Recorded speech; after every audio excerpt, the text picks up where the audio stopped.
Okay, so hello. So for today's discussion, we will discuss all about electricity. So kung tatanungin ko kayo, ano ba yung alam nyo about electricity?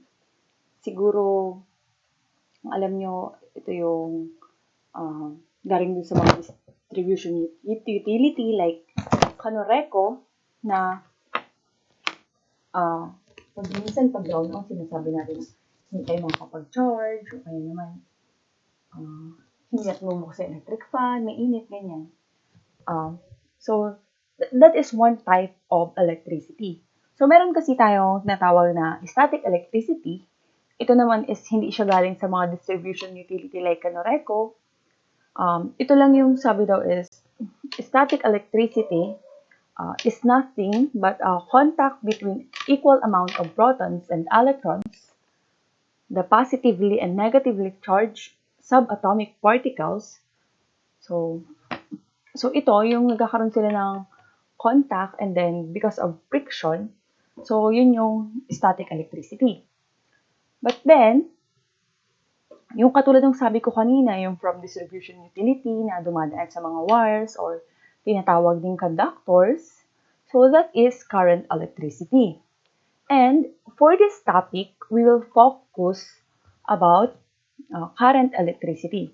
So let's proceed and let us define what is electricity.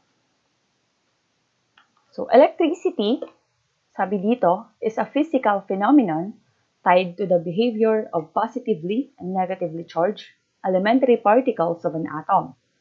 So, an introduction on the elementary particles of an atom is necessary to develop a sense of what electricity is and how it behaves.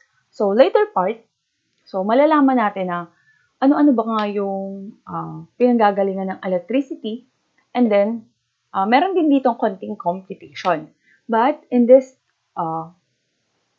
video lesson, hindi ko pa i-discuss sa inyo yung mga about sa mga solving kasi baka hindi kayanin ng oras. But on the next video lesson, I will make sure na meron siyang solving para naman may mga matutunan kayo sa akin. Okay, let's proceed. So, chemical elements are the fundamental materials that make up matter. So, they are the building blocks of the universe.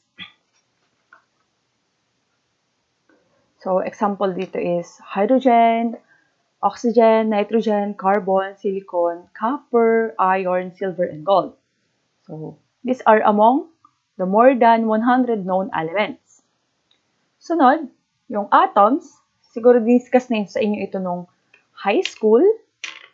So, atoms are the smallest unit of an element and are composed of several kinds of elementary particles, so including protons, neutrons, and electrons. So, yung proton of an atom, this is the positively charged. The electron is the negatively charged, and the neutron is the electrically neutral. And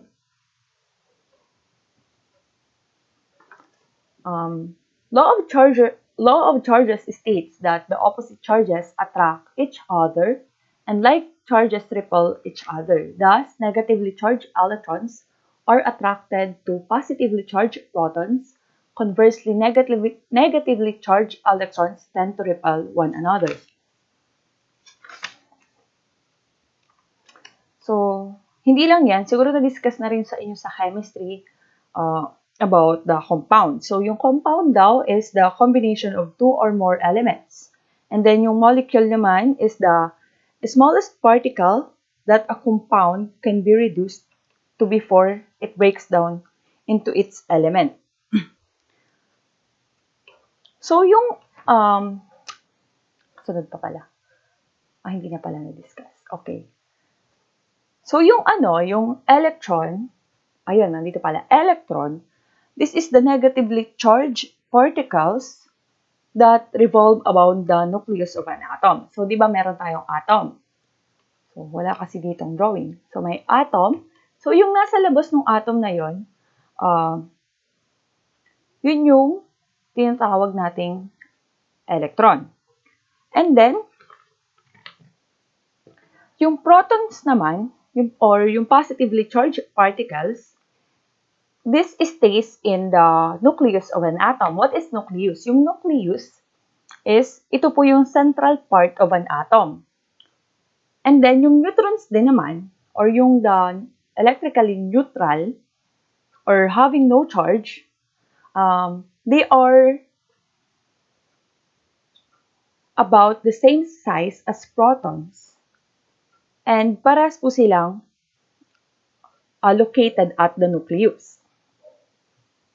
And then yung valence electron naman na tinatawag, so siguro na-discuss na nga sa chemistry, this is the electrons found in the outermost shell or orbit of an atom. So bakit ba natin yung pinag-uusapan? Kasi this is parang building blocks nung sa pag-start natin, pag-discuss ng about sa electricity. So okay, let's proceed. So ito na. So electric current. So electricity is the movement of subatomic particles, electrons or charged particles that is attributable to the existence of a charge.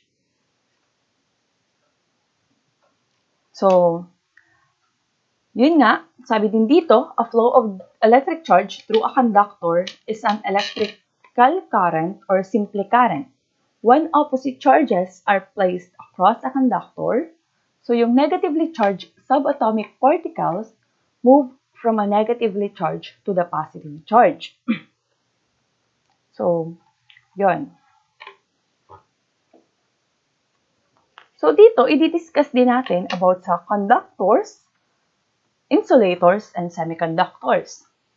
So, yun, i-discuss natin. So, medyo dapat meron na kayong background sa chemistry para mas maintindihan nyo itong i-discuss natin. So, yung conductors, it carries electrical current without providing too much resistance to current flow.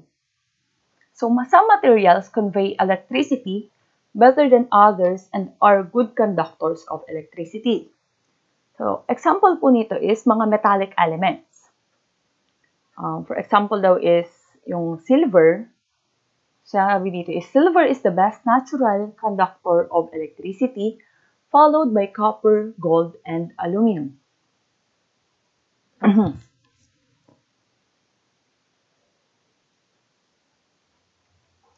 Okay.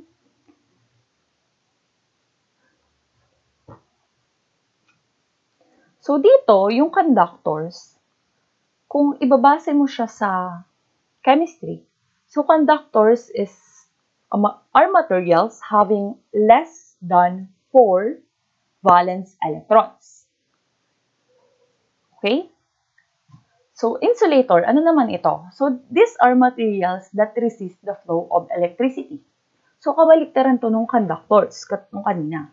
So, they have electrons that tend to retain electrons on their original atoms, making it difficult for electrons to move and conduct electricity. So, itong insulator naman, these are materials having more than 4 valence electrons. So, insulators are non-metallic elements. Kasi yung conductors is metallic elements. And compounds such as glass and other ceramic materials. So, kung i-compare natin sa wire, siguro nakakita na kayo ng wire. Di ba yung mga wire may mga balot? So, yung nasa loob nun, ng wire is copper. Yun yung kasing common na ginagamit. Yun yung conductor. And then, yung nasa labas naman ng wire, yung nakabalot doon sa wire, they are insulators. Okay? So, most ceramics daw, such as glass, rubber, and plastics, are good insulators.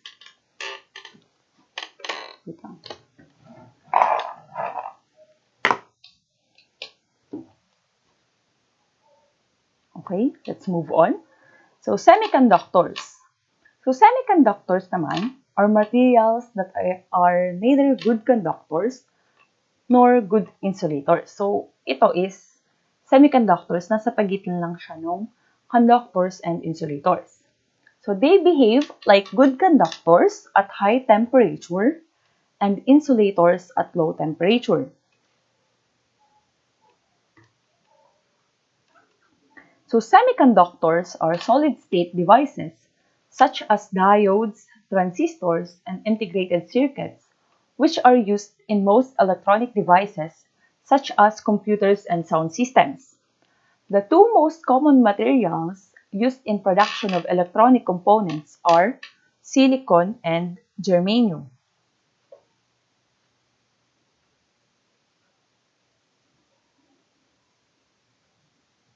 Dun sa dalawa, yung silicon, siya yung mas ginagamit. Kasi daw, because its ability to withstand heat.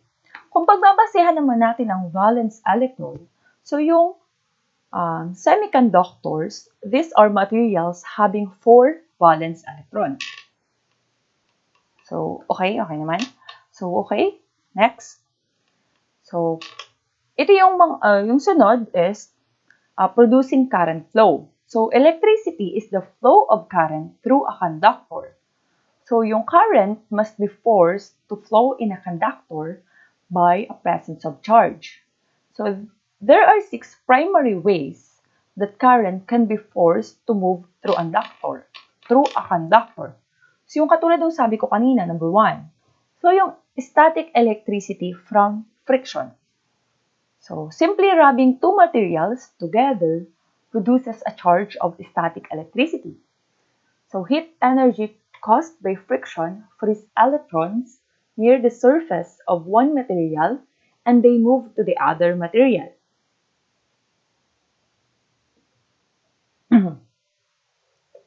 So, for example, yung cam becomes electrostatically charged when you run it through your hair pag sinupply mo siya.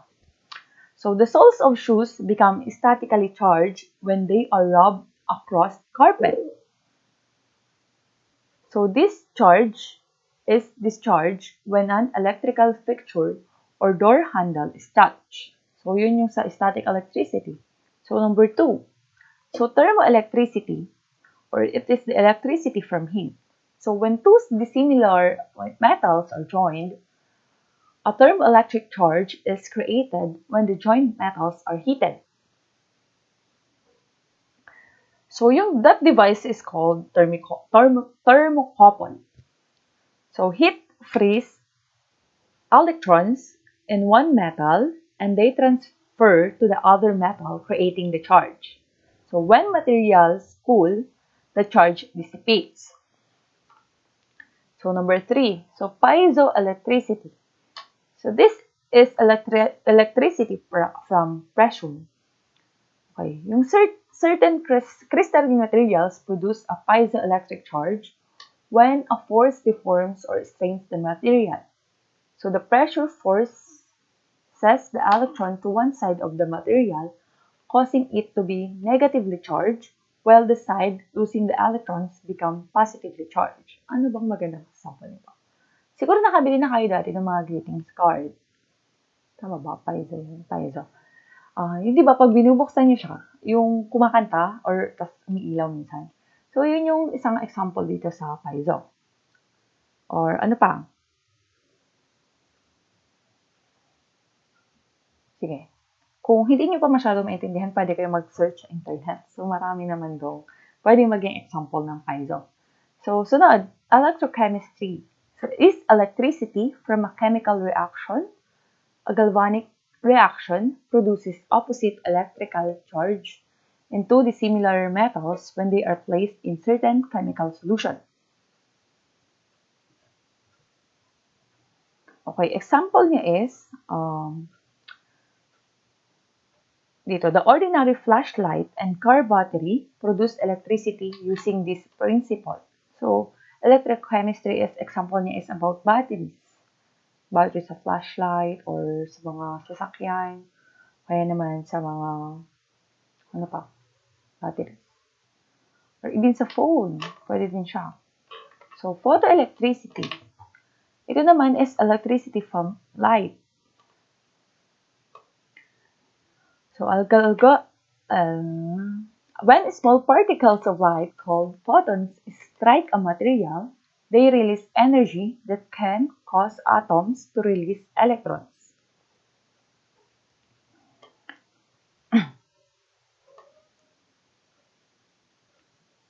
And then magnetoelectricity, it is electricity from magnetism. The force of a magnetic field can drive electron flow.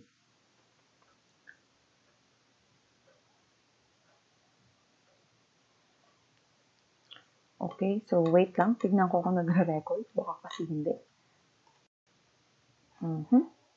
Sige, nagre-record naman.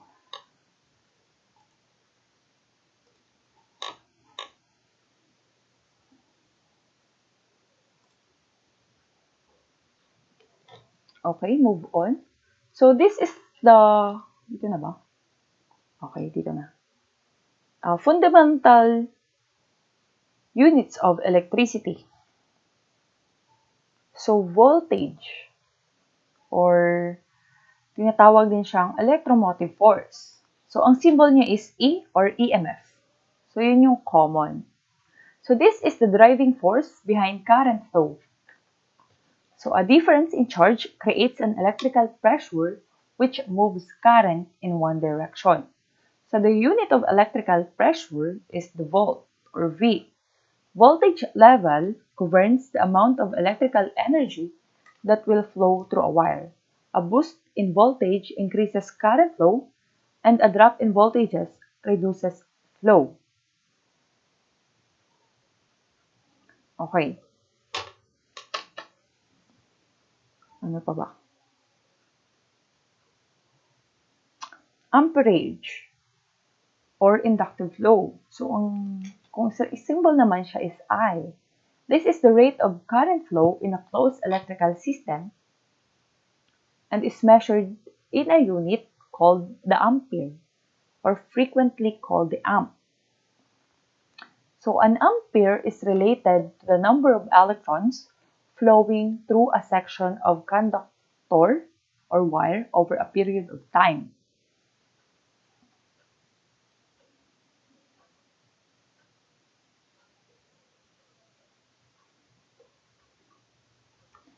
And then resistance. So sa resistance, the length of a conductor or no wire, diameter of the conductor, type of conductor material, and temperature of the conductor affect the resistance to flow of current. So the unit used to measure electrical resistance is the ohm.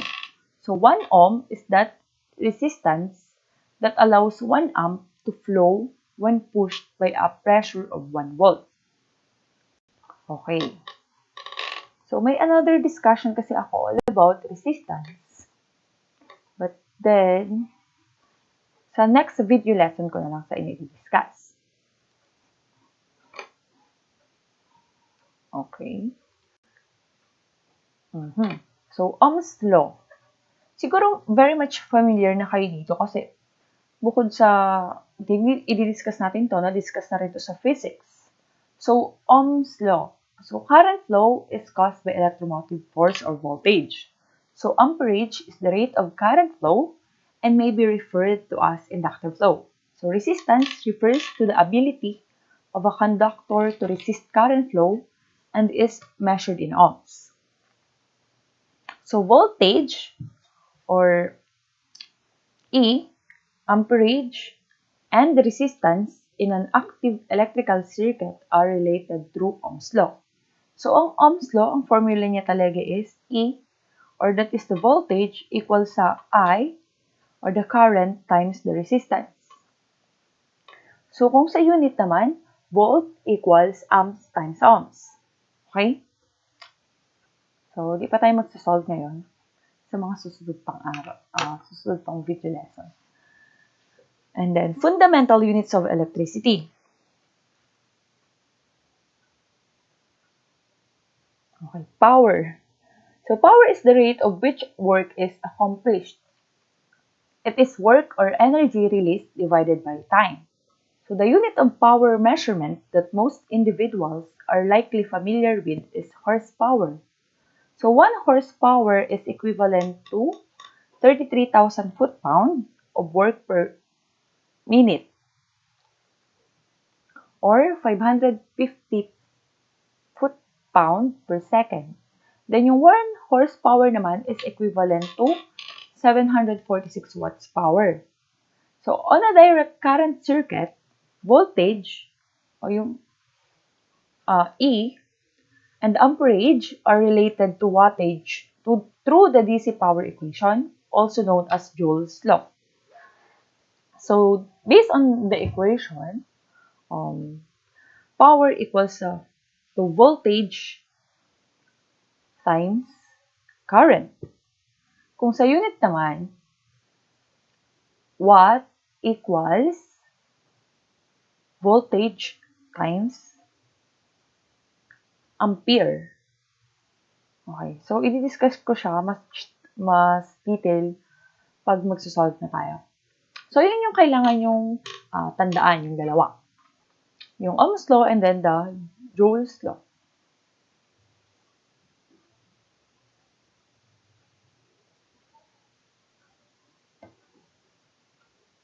So, if power used by an appliance, so mali pala ako nila. So, ito pala yung binabayaran natin sa Kanoreko. Energy. So, if power used by an appliance is multiplied by the amount of time that the unit operates, the energy consumption value or amount of work accomplished is determined. The measurement of electrical energy consumption, the rate at which power is being consumed over a specified period of time in hours, results in watt-hours of energy. So electrical energy consumption, or Q, in watt-hours may be determined by the following expression, where P is expressed in watts and time T in hours of operation. Okay, energy.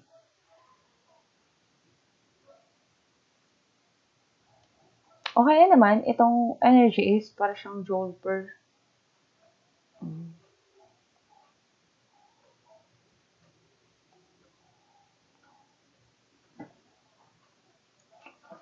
second.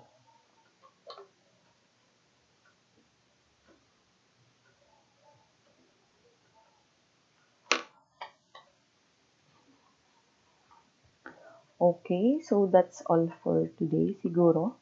So yung about sa basic electrical circuit is I will discuss that. Pagkatapos kong i-discuss yung about sa solving of sa Ohm's law and then dun sa Joule's law. So that's all for today. See you on our next video lesson. Bye.